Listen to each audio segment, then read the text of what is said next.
and welcome to Lyons Den. I am Maureen Lyons, and today I'm talking to two storytellers, Margaret Cardoza, who is a self-advocacy coordinator for community partners in Biddeford, and Mike Harris, who is a humorist and storyteller. And they are members of a group called Moose, the main organization of storytelling enthusiasts. So tell me what Moose is. Moose, it's an organization of people who are trying to continue the oral tradition of storytelling. It's not necessarily just for children. We meet once a month at the Lyons Auditorium in Portland Public Library, and our first event starts at 6:30. It's Meet the Moose, so the people who are part of our herd welcome new people to come who want to. Is it open mic for at the Well, beginning? that's what we do at 7 o'clock. First thing is a little social gathering, food, coffee, things like that. And then an open mic for about 45 minutes where people can step up and tell a story for about 10 minutes, no more than that. Mm-hmm. And then we have a featured storyteller who comes in and does 45 minutes or so. So it's a great evening. You never know what you're going to get. I know. I was there that last month, I guess, and you had a woman who was just incredible, Jo Radner. Yes. So maybe you can ask Margaret. Okay, Margaret is a member of Moose as well, and as you said, she's the self-advocacy coordinator at Community Partners, and what that is, the self-advocacy movement, It's hard to say. is people with disabilities learning to take a stand. Margaret tells her stories, and she helps coach her peers so that they can tell their stories as well. Margaret, how is storytelling part of this self-advocacy group that you work with? Well, the purpose of storytelling in self-advocacy is about three aspects that help a person, such as healing from wounds, telling history, and informing the public. The first being when we speak up about our stories, they're memories of a lot of pain and shame. When a person starts telling their story, they start to find ways to get comfortable with themselves and recover from their pain, healing their wounds, and finding they're not alone. They discover they're connected with others who also relate to their stories. Secondly, in the past, people with disabilities were hidden from society. When we tell our stories, we help people learn what it was like to be mislabeled, mistreated, and why it's important not to do that anymore.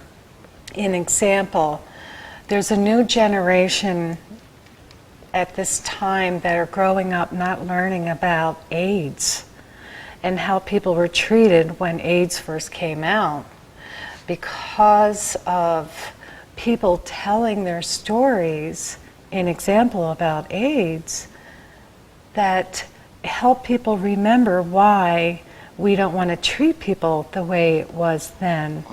Matter of fact, in the Americans with Disabilities Act in 1990, they wrote into the law about the anti-discrimination issues that occurred to people with AIDS, so that that will not happen again. And then finally, self-advocacy and telling our stories is about a civil rights movement. We try to help politicians and the public learn what had happened in the past so that we can live a life like anyone else for the pursuit of happiness. Oh, great. And Margaret wants to share part of her story now. This is entitled Beyond Tenacity, a Self-Advocate's Journey. Margaret Cardoza. Thank you, Mike. Thank you, Maureen. I'm going to share with you some of my experiences of being labeled with a disability and how I struggled with my experiences, how the laws changed, and how I found hope in myself and with others.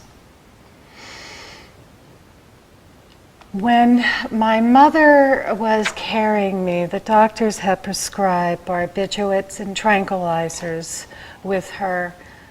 During those days, nobody knew if there was going to be any side effects or any problems. There were problems. Prenatally and at my birth, the doctors had requested to euthanize me. I had much complications at birth, but my parents were my first advocates, and they told them to do their best to keep me alive. When I started to go to kindergarten, I was labeled that R word, that nasty word, retarded. It was horrible. They considered me uneducable. So I was kicked out of the school, and I was placed on a special bus, and I was sent to a special school away from everyone.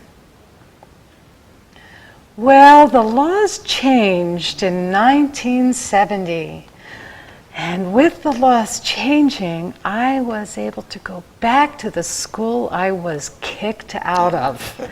I'm back! I was receiving speech and language services in a closet. What was the problem when you were born? What were the problems? I'm going to get to that because the issue is how people get labeled differently. Well, at the time, they recognized I had a speech problem and thereby started providing me speech and language services. But I was put in a closet to do that. Shh. Nobody wanted to hear me, was the message when I was in that closet. I struggled with the educational system very much all my life. I was able to attain a master's degree in education. I received support from vocational rehabilitation services. I was reevaluated with another label, aphasia, a language disorder, based on anoxia, the lack of oxygen to my brain. There is a part of my brain that was damaged. I received a lot of great support, and they provided funds to assist me in my work with community partners. I have been working as a self-advocacy coordinator with community partners. I am thankful my parents' advocacy for me to keep me alive. I'm grateful that they don't give barbiturates or tranquilizers to pregnant women anymore. Prenatal care is wonderful right now, and we're getting better and better. And I'm glad the laws changed, that I was able to support myself and help others. As you can see, people with disabilities have to have a lot of courage to get past a lot of people telling them no. I was able to find my own voice and live a journey of a valued life. Thank you. Thank you, Margaret. Thank you. And can I ask, how have you healed through the storytelling? Well, this is a wonderful question. Thank you, Mike.